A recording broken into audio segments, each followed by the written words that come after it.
All right, welcome back. Another month of HEIR development has gone by. So since last month, there were 42 PRs merged. Most of it is related to the cleanup of the old layout pipeline and the support for convolution in the new pipeline. So I was finally able to remove all of the old layout pipeline system code. So that means there's no longer a discrepancy between new layout and layout. Everything is just called layout, and all the old stuff is gone. There was, let's see, yeah, okay, so there were some issues on Mac OS with the lowerings to LLVM. And so those, like for the plain text backend or for polynomial lowerings, all of those were fixed. So it should be building fine on, or it should be running fine on Mac OS now. The build is still another question. Everyone has different experience building on Mac OS. A new contributor came along and added some support to the implementation of shift networks, so that now it will it adds basically a feature from the paper where it would try a bunch of different random orderings of the power of 2 rotations to figure out which one produced the most efficient shift network. So that's nice. Yes, okay, so for convolution support, we needed to support insert slice and extract slice in noise layer analysis and layout optimization. The support for that in the convert to ciphertext semantics is, I think, in review.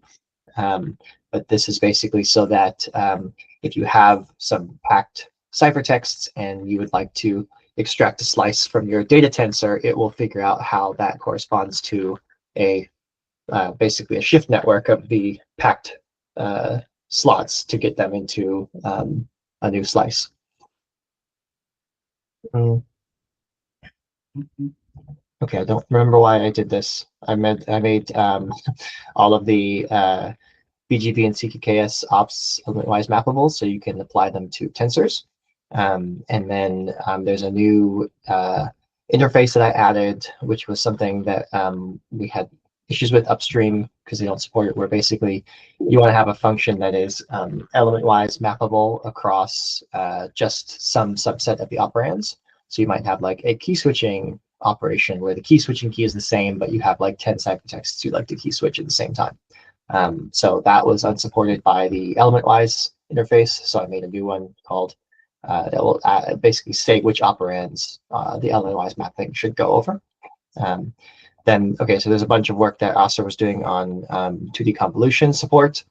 So this is adding in the Orion kernel that takes the filter matrix, converts it to a Toeplitz form, and then applies Halevi-Shoup diagonalization to that. So there was a bunch of work in the first half of that, and now the convolution 2D is actually working end to end. But the machine learning models we're trying to lower to CKKS have a batch convolution. So there's like 2 filters and multiple channels, and so she was still working on adding support for that more generalized thing. Okay, yeah, so non-rank reducing collapse. This is like a minor detail from the layout system. Another thing was in lowering. So I think for context, we had been previously lowering our lineal, our ML front end from like stable HLO. So you would go from torch to stable HLO to lineage, and then you would continue. That would represent ReLU in one way. We recently switched to using the Torch MLIR project, which provides a much cleaner conversion from torch to lineage. And that one represents ReLU in a different way. It represents it as this select statement. So we canonicalize that to max of some value with 0, and then our polynomial approximation can match on that. Yeah, so okay, it's more cleanup for layout system, just like canonicalizations that say, okay, if you have a splat and then you extract a slice from that, you get the same thing as just doing a splat on the smaller slice. Yeah, okay, so in the support of baby step, giant step algorithm that produces rotations of plain text operations, right? Because the way baby step giant step works is you do the giant steps on the ciphertexts, and then you rotate the some plain texts like backward. Instead of rotating everything one way, you rotate some things one way and some things this way, and they kind of meet in the middle. So there's now the need for lowering tensor X rotate ops on clear texts, basically, when lowering from secret to scheme. And so that required having like more support in this pass, which was previously only used for plain text backend, but now it's used for actual the normal pipeline. So that would just need to be improved a little bit. There is now a design doc for the packing system, for the layout system on the HEIR website. And then as I was writing that, I noticed there was a bunch of cleanup to do. So those are the other PRs in this list is cleanup. As part of as part of the layout system, we had this TensorX permute op, which was the lowest op before you actually implement a repacking as a shift network. I had called it permute, and then we had generalized the pass that implements this as a shift network to support something more than just permutations. So I renamed it from permute to remap. And then, more tech debt from before the layout engine was there. We had these like CKKS extract, and we had manual cyclic repetition of plain text to fill up all the slots. So that is all gone now, and the layout system handles it all.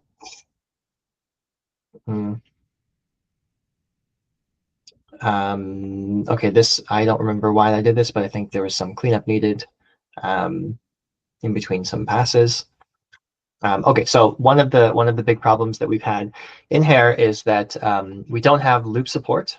So we don't have noise analysis for loops implemented properly, or like management operation for programs with loops in them. That is something we want to do, but in the meantime, we emit all of our code fully unrolled. And the problem with doing that is not that the compiler is slow, but that Clang is slow to compile generated OpenFHE code, and Latigo is slow to compile generated Latigo code, and Rust is slow to compile generated Rust code, because all of these compilers use LLVM as their backend, and LLVM cannot handle a 10,000 line function.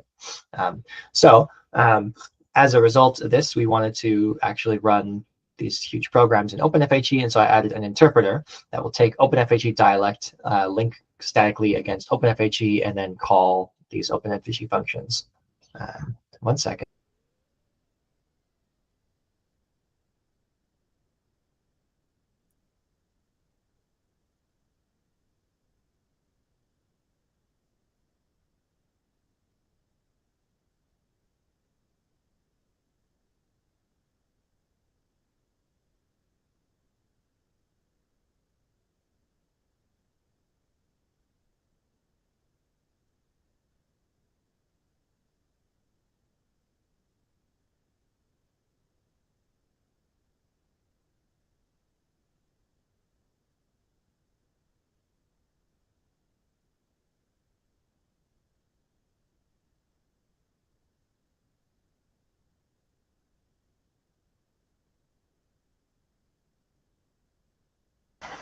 Sorry about that, children. I'm going to cut that one out of the video. So we added this OpenFHE dialect interpreter so that we could run OpenFHE code live, and so that is working. I haven't tested it to see like how much slower it is than compiling in terms of like the actual latency of the program, but fine. Then there was some. I don't remember why we did this, but there was, I think, a lot of the programs that we're lowering now use more ciphertext plaintext multiplications. In particular, the like baby step, giant step lowerings and the polynomial evaluation lowerings have a lot more ciphertext plaintext multiplications, and these have different noise behavior than what was in the existing noise models. So there was a slight tweak to one of the noise models to account for this. Yes, okay. I guess the polynomial to LLVM pipeline didn't have support for the polynomial evaluation function. Now it does. That's just, I think, just using Pointer's method or something. Doesn't really matter because it's on plain texts. Okay, so now another sort of big thing that's been going on. We are doing formal comparisons of HEIR to other compilers. So the first one I'm working on is Orion, and there is now an Orion entry dialect, and I'm working on a lowering from Orion to CKKS. And then I have an external tool that converts from Orion IR to CKKS dialect HEIR IR. And so the goal there is to take Orion's compiler with all of its management and like bootstrap placement decisions and stuff, and kernel decisions, and then run that in all of HEIR's backends. And part of the difficulty there, I can talk about that later, but part of the difficulty there is that Orion hard codes its assumptions to Latigo's backend implementation, and OpenFHE has a different implementation, and that is has the translation from Orion even just to CKKS is meaningfully different for those two. So there's some work to do there. The pipelines page on the website now accurately reflects the pipelines that are in HEIR instead of being outdated random nonsense. I'd like to formally tie the two together with some TableGen stuff, but that requires upstream changes, so didn't do it yet. I don't remember what this is or why it was there.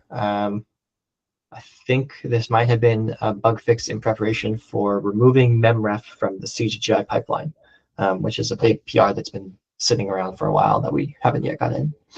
And then, okay, implement shift networks.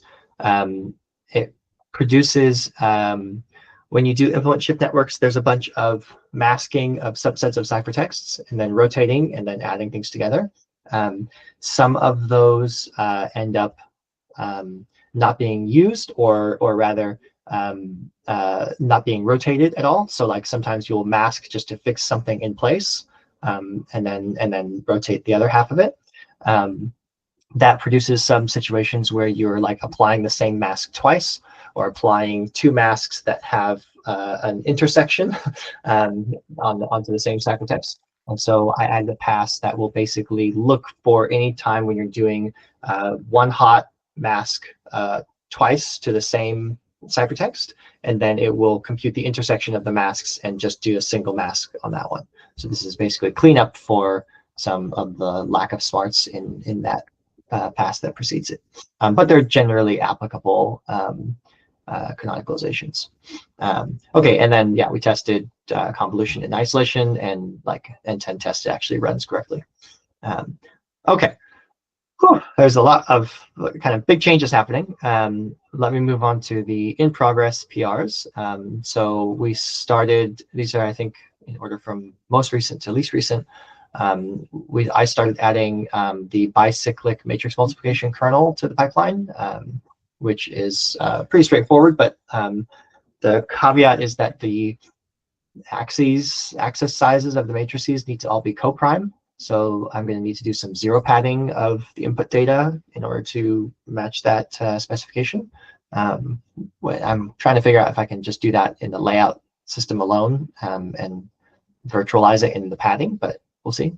And then there's some, yeah, so implement shift network has a, doesn't support well if you have multiple slots or multiple data items mapping to the same slot, which is, or sorry, if you're doing a remap and multiple of the starting slots get mapped to the same target slot, then it's kind of arbitrary which one you choose, but the shift network implementation is kind of inefficient on this. So there's some cleanup there.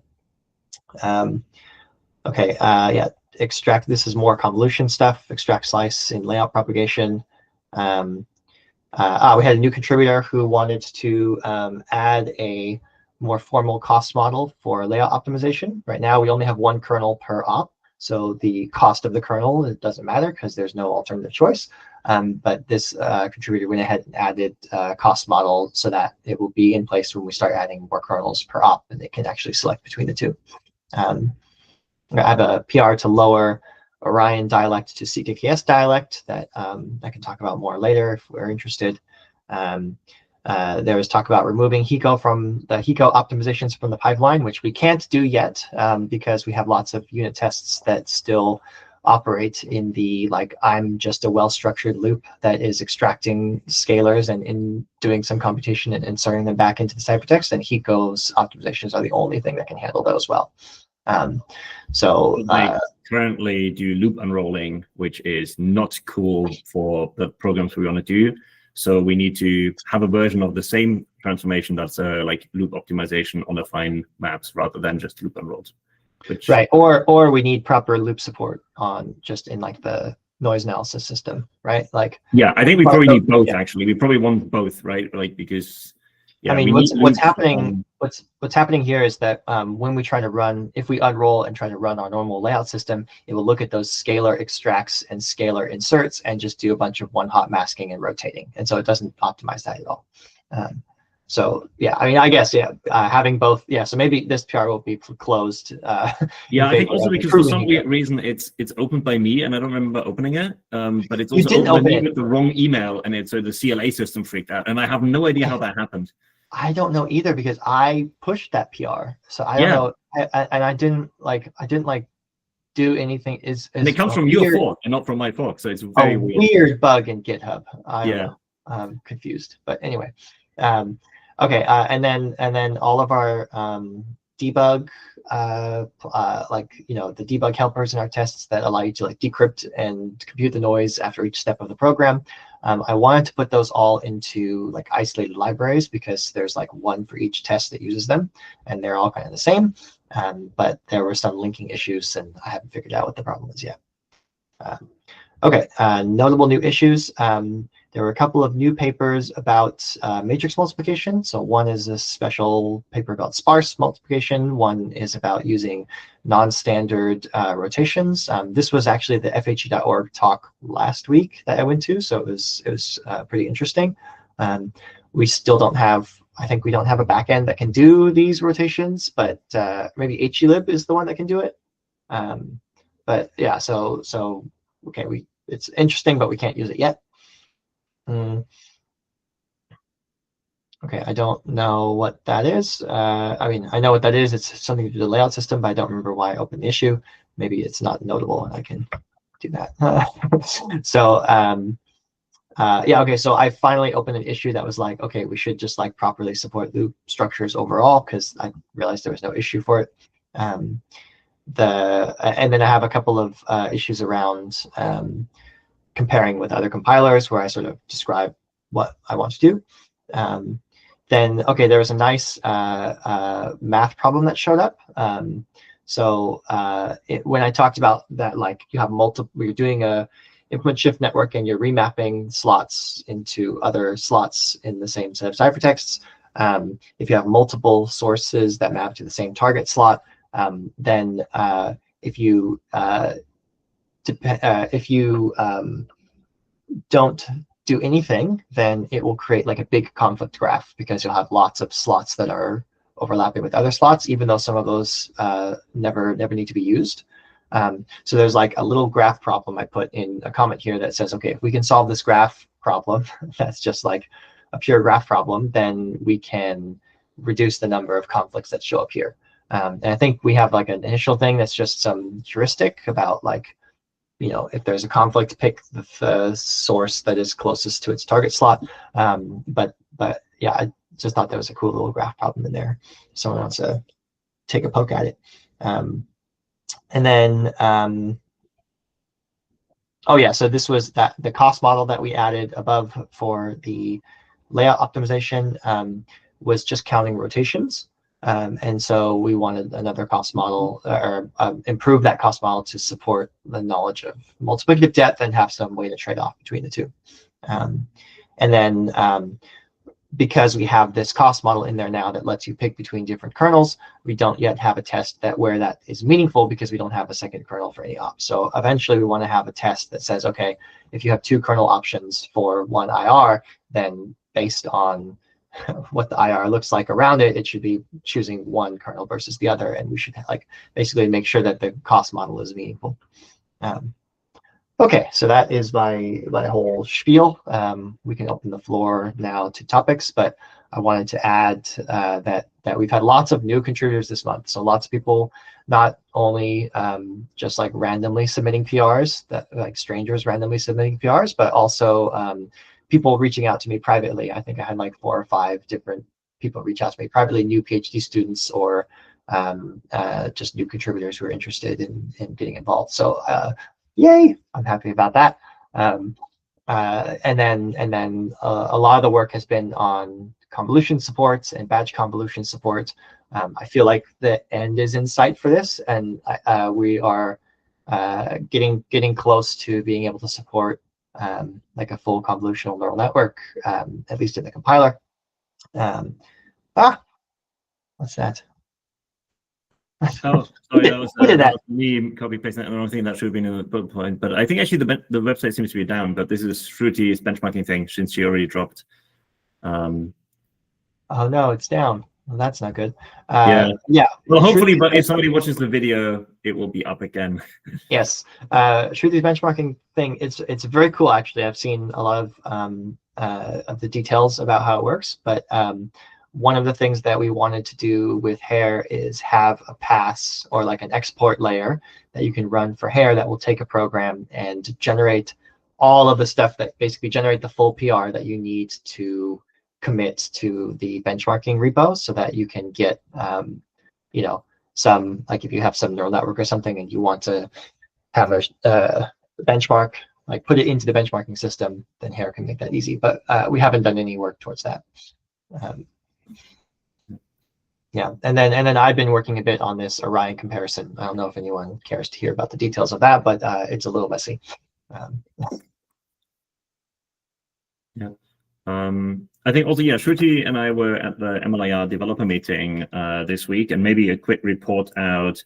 I mean, there's obviously some lovely work that we are really very familiar with that got presented here. So Matthias and Marcos did a talk on their one-shot dialect conversion, right? But I think that's sort of like, like I recommend that if you're interested in working on MLIR things, you should probably watch that talk as soon as it hits YouTube. It's a very good summary of sort of the do's and don'ts around dialect conversion and like what the difference are between normal parsers and dialect conversions.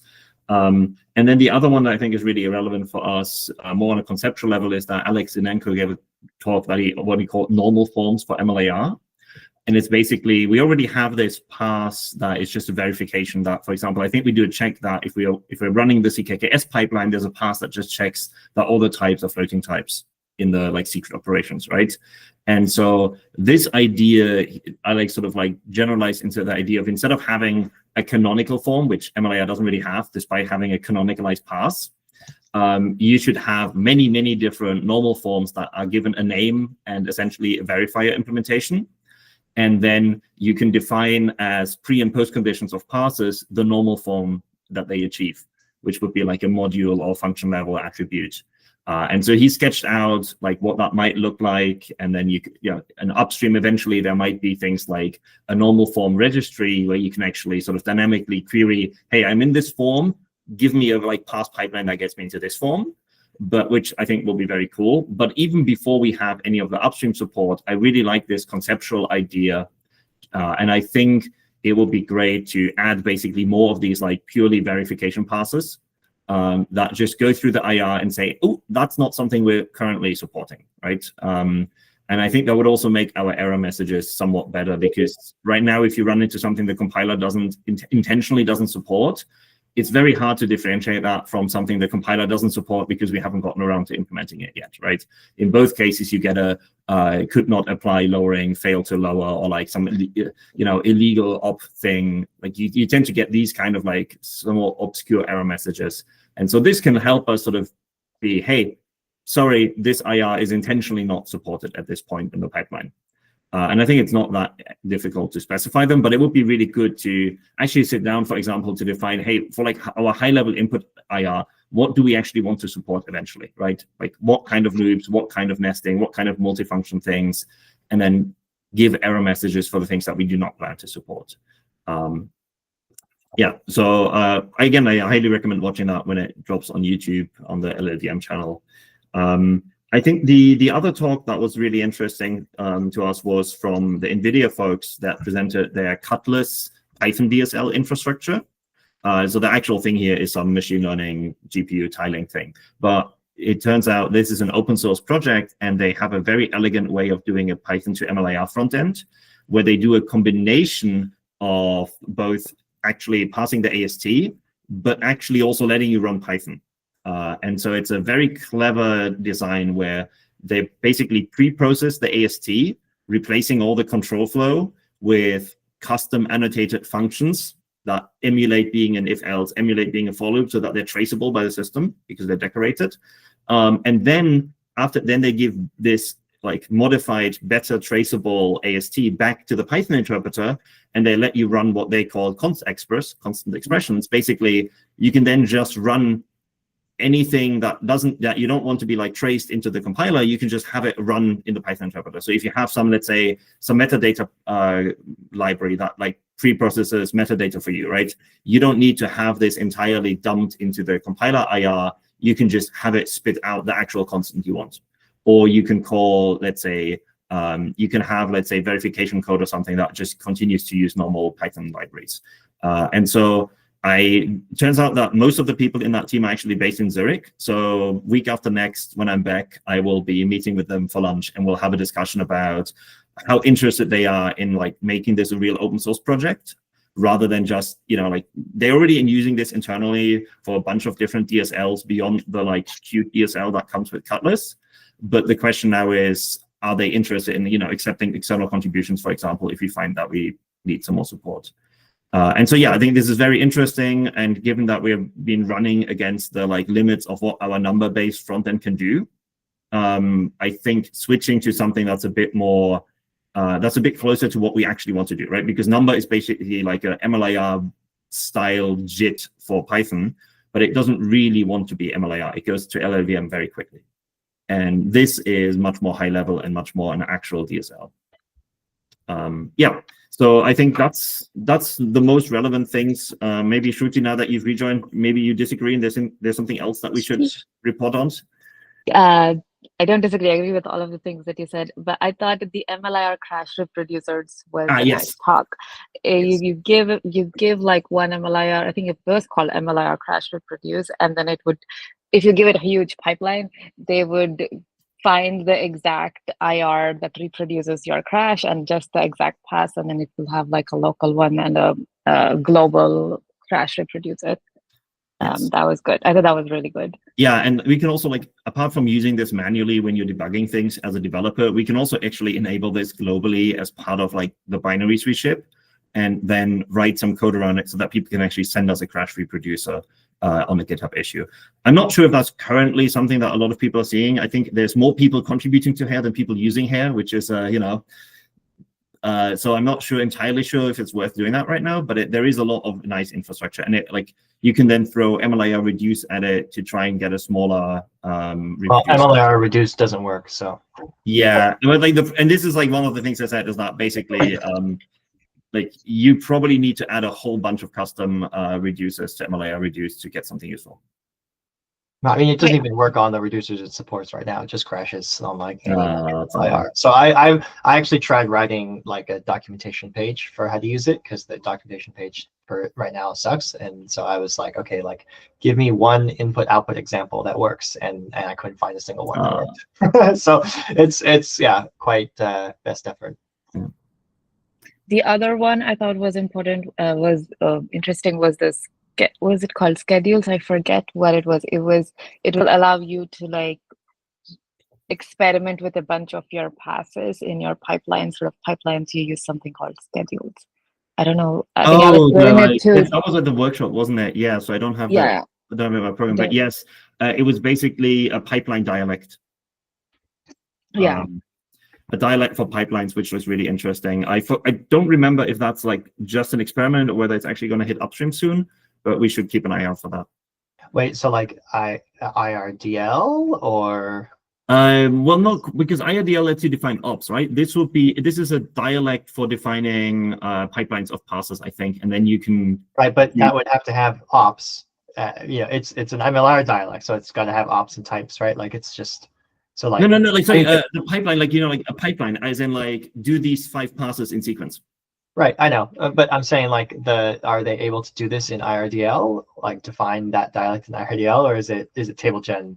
I'm not sure currently, but I see what you mean. Like, I assume this is table gen because like nobody uses IDL, unfortunately.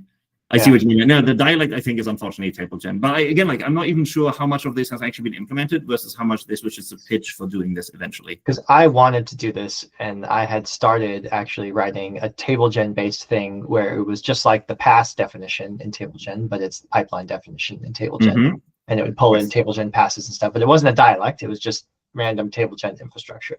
And I never got it to a point where it was working, but like having a dialect to do this seems difficult because then it requires all the passes to be recognizable in the dialect in some sense, right? Like, yeah, I think we should maybe like start like I'll see if there's an RFC for this already, but if there isn't, we should start like a conversation with this person.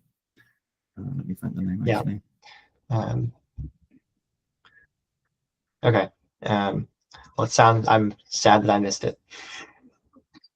And someone was talking to me on social media because they said they were at the LLVM dev meeting and they were surprised to hear that someone is working on homomorphic encryption and it's actually practical. I was like, okay, that was probably either Alex or Shruti.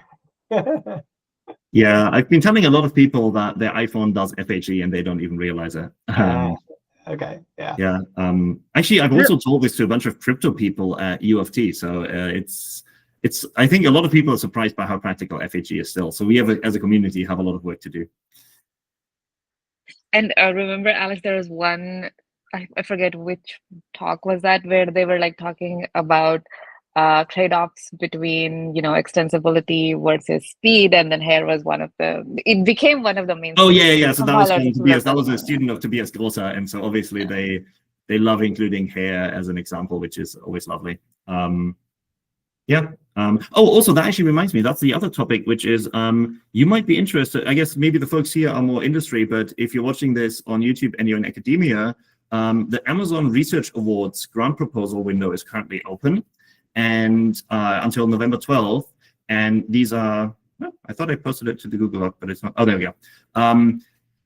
They will be, they have a bunch of sub calls, one of them being cryptography, and the cryptography call specifically calls out compilers and development tools for FHE and MPC. And it also calls out fully verified implementations, formally verified implementation of FHE as a library. So there is clearly some interest here at AWS in supporting FHE research, especially also FHE tooling research. So since I figure that overlaps with our audience pretty well, I wanted to shout it out. Like Tobias Grosser now will definitely be submitting something related to like the lean MLIR verification work here. And yeah, only limitation is one proposal per PI. So yeah, there's a lot of calls and there's probably for most PIs lots of interesting things to submit.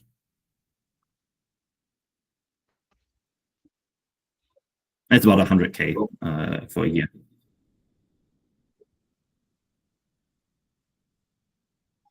Very good. So again, if no one else has any topics, I can talk a little bit about the Orion comparisons. So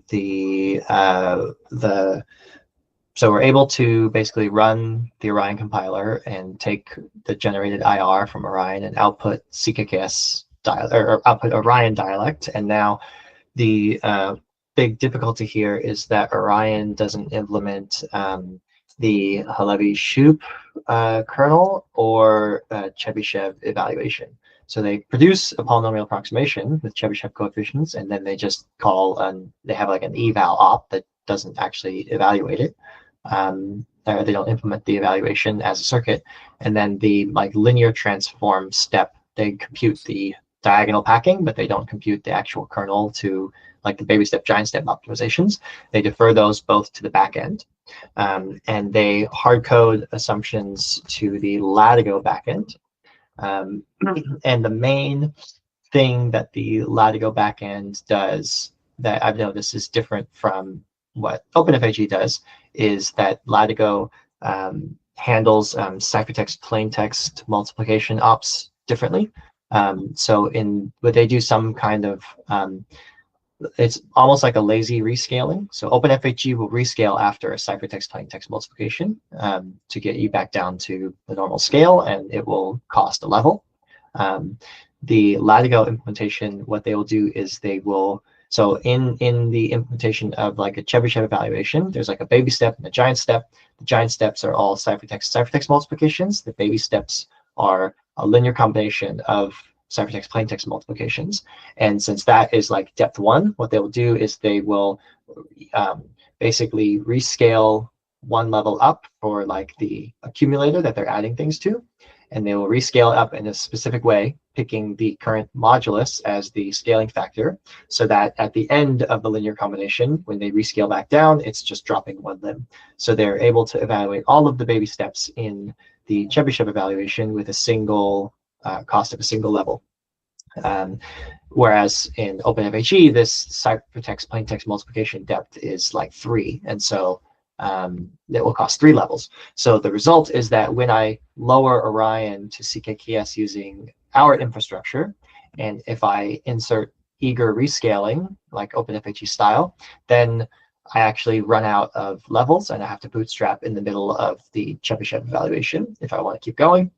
Then the problem is that Orion implements its own bootstrap placement. So there's like, it will basically like get almost to the end of the Chebyshev evaluation, and then it will bootstrap, and then it will get to the end, and then it will have to bootstrap again. And so that's not good, right? That's like kind of deviating from the proper comparison of Orion, right? But that also means that we won't be able to get a proper comparison of Orion in the OpenFHE backend no matter what, because OpenFHE just does ciphertext plaintext multiplication differently. So, I mean, yeah, Alex, go ahead. This seems like it would be a utility for something I wanted to do for other reasons, which is it would be lovely to be able to take scheme level dialect IR that is like ciphertext managed and raise it back up to to unmanaged high level IR, right? So that you can basically take something that somebody wrote in OpenFHE, maybe once we have like tracing, you can take something from a different compiler like Orion, and you can basically say, well, nice, they did some ciphertext management here, but like it's not going to work on the backend that we're dispatching it to now, right? Like we raise basically CKKS back up to arith, like secret arith, but we drop all the ciphertext management, like the noise management. And I wonder if like that, like obviously that would get rid of a bunch of the like skill of Orion, because doing ciphertext management is part of it, like what it does, right? So it might not be super useful for the benchmarking, but I think, for example, for like ingesting traced code from libraries, it would be really useful. That would be useful. I think yeah, it definitely. I don't think I'll do that right now, but yeah, I'm not sure exactly. I mean, I guess it would recompute all the moduli as well, right? Oh, the other difficulty is that even if we did in this case, right, for the purpose of benchmarking, even if we did raise Orion lowered CKKS back to pre-scheme, we don't have the same scale management. Like we don't even have this like special scale management thing that Latigo does in HEIR's scale management pipeline. So like we wouldn't be able to reproduce the Latigo scale from so we couldn't go from OpenFHE back up to Scheme and then down to Latigo and take advantage of Latigo's like special scale management. That just wouldn't work. So okay, so my what is my hope here? My hope here is to provide an option in the lowering from Orion to CKKS for whether you want to do eager rescaling or Latigo style rescaling. I think I'll be able to support both, and then we'll just have to. I mean, I guess for the OpenFHE backend, we'll either have to patch in more levels, right? Like double the number of levels or something, and the number of moduli, or insert extra bootstraps. And I don't know which one to do. And I guess it's kind of just an arbitrary choice for the purpose of the benchmarking comparisons. I don't know if anyone has any thoughts there.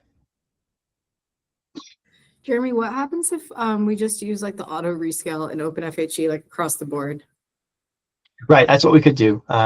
And the other thing is, yeah, I guess that we would only need more levels if we're actually going to use the levels in the back end. But OpenFHE just picks its own levels and picks its own rescaling and stuff. So yeah, I think you're right. I think that we would just yeah, and like in other words, for both of these backends, this is really just a problem with the LWE type system consistency at the CKKS dialect, because once it goes to the back end, handles the rest in a lot of ways.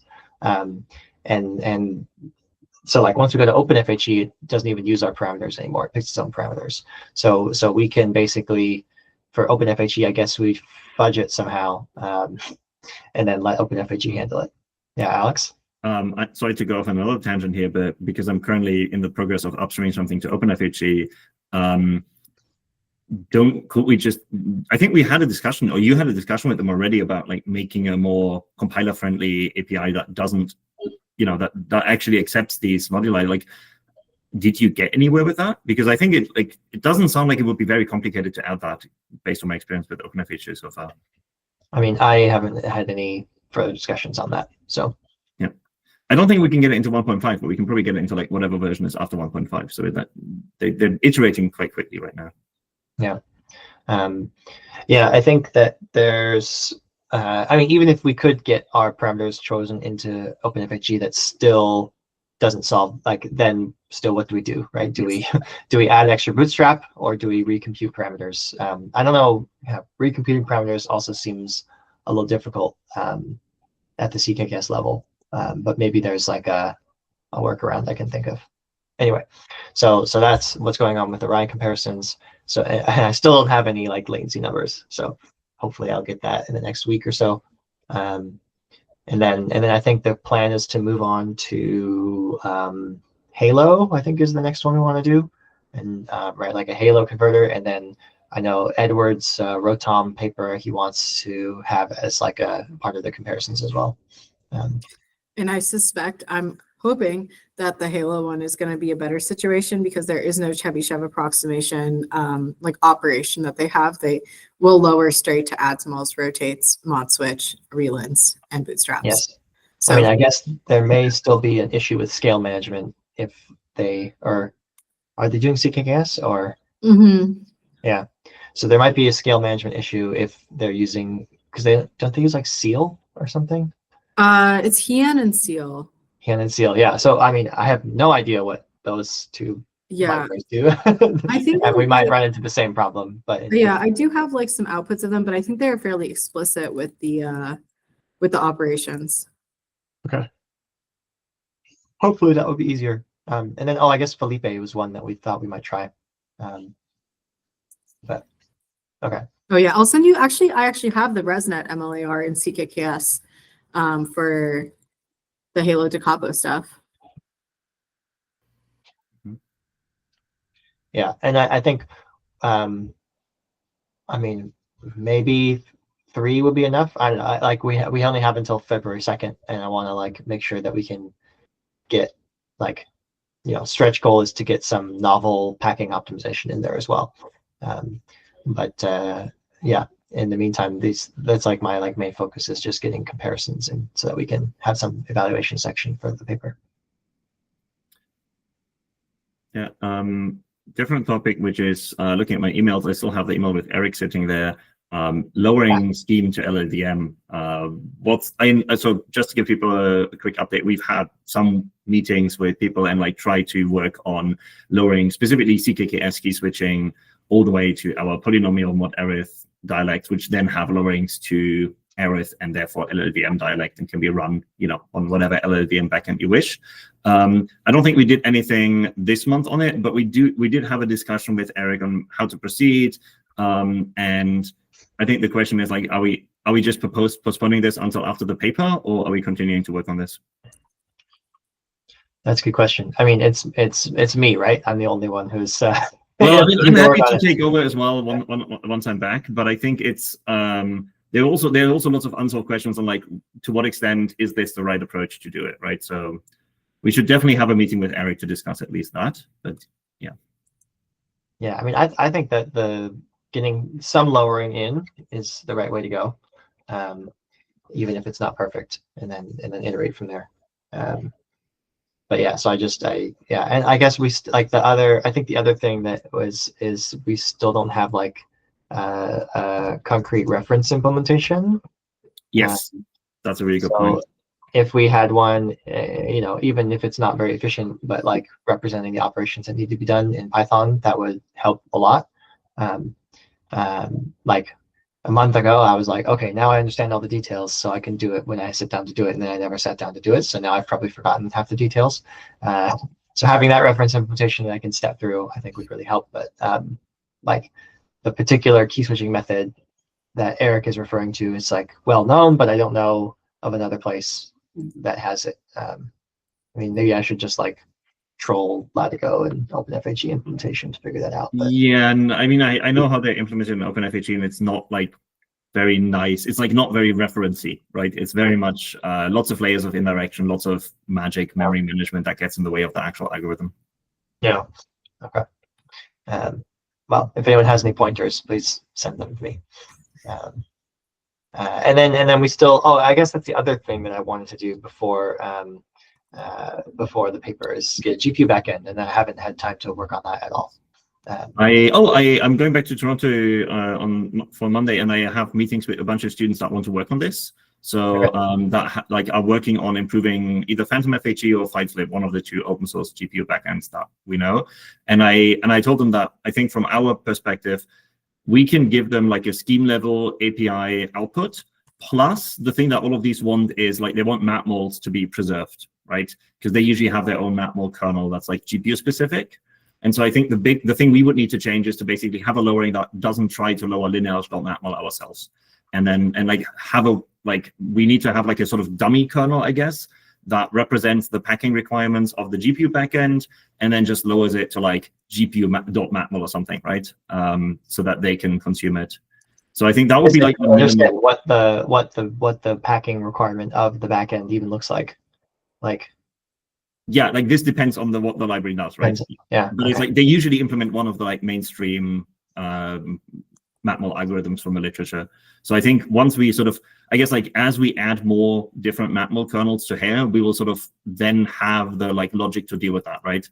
But then rather than actually emitting the code to realize, let's say, a Halevi-Shoup based matmol, you would just emit like a dummy op that says, GPU matmol kernel here. And then the GPU matmol kernel would do the like Halevi-Shoup thing all in CUDA. I don't think this is the correct way to like do GPU backends from HEIR forever. The same way I don't think using OpenFHE or TFHERS is the correct way. But like I think this is like the first step, similar to how we have OpenFHE backend right now, right?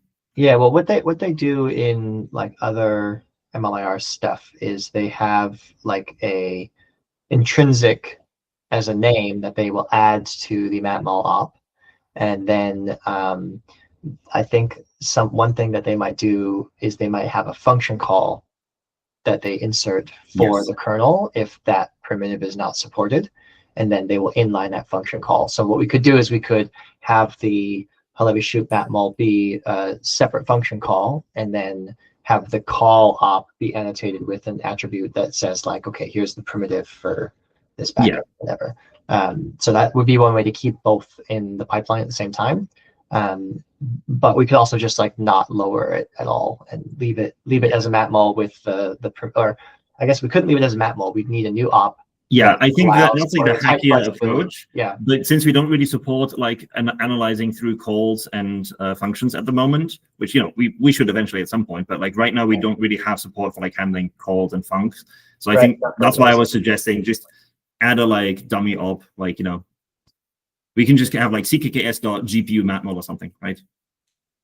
Right, or I mean, we would have probably have like a dialect that or like a GPU. All GPUs, right? Like a abstraction over the backends that need a hard-coded matmol. I mean, we'll probably have an exit dialect for the like specific like something like Phantom FHE anyway, and then we could just immediately lower to like backend. Right, you would lower to the like if you have multiple GPUs, you would lower to like the GPU abstraction dialect. Exactly. That has like the commonalities of all the GPU platforms, and then you would lower from there. Yeah, but my point is, this is more like lowering, like in some sense, the fact that this is a GPU backend library doesn't even matter. The only difference to like lowering to OpenFHE versus Seal or something between these is that like OpenFHE and Seal just want CKKS dialect, and these also want matmults, right? So like it's just a different library with a slightly different API. Well, the And noise then if you want to do management real is different GPU lowering, then I think we should actually generate PTX ourselves. Like too. there's But the just noise no- management is different too.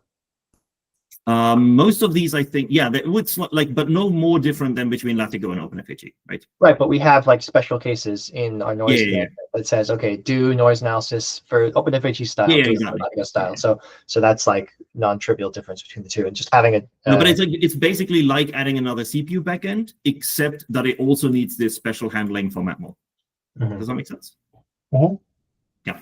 And then the real GPU backend, I think, is sort of like when we have the crypto implementations to LLVM, then instead of learning to LLVM, we can like do kernel, like we can do our own kernel fusion, and like also then we can go and use the amazing MLIR pipelines that exist for like, going to various GPUs.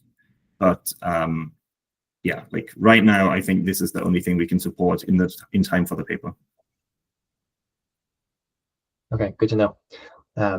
Yeah, please keep me in the loop with all those grad students. And it's not that many, but like there's like one or two, and I'll have to, before I steal them and come entirely into HEIR world, I have to make sure their supervisors aren't going to get mad. But Oh, I haven't been doing that. That's I something I need to do. I'm on the job market this year, like academic job market. I need to be nice to people, right? So I see. I'll make it amazing. Anyway, All right. Looks like we're out of time. Any last minute concerns or things to raise? Okay. All right. See everybody next week. oh, okay, what? Yeah, I know. I basically just missed from hour because it's winter time in Belgium. So I it's at 5, but it's at 4 for now because For 1 more week, 2 more weeks? I don't know. Oh, actually, no, never.